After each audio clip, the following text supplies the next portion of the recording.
Ang isang tulad mo ay di na dapat mabuhay pa!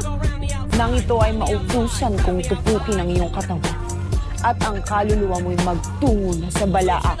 Papaslangin natin si Mitena at ang lahat ng mga mini-abe! Ipinanganak akong karapat-dapat.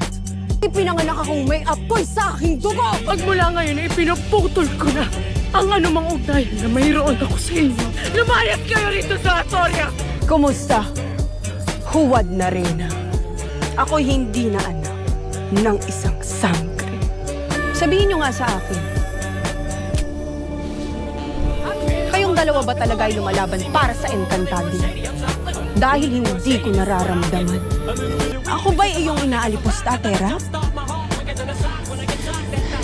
Nararapat lamang na labanan ni Dea ang kanyang ada sapagkat isa siyang masamang nilalang. Isa siyang lapastangan! Sige, Dea! Lumaban ka! Dahil ako hindi na makapagpipigil pa! Kung hindi ka iniligtas ni Ada, ay sana ay buhay pa siya ngayon. Hindi natin napas ng awarka. Nagkakamali ka, Gargan.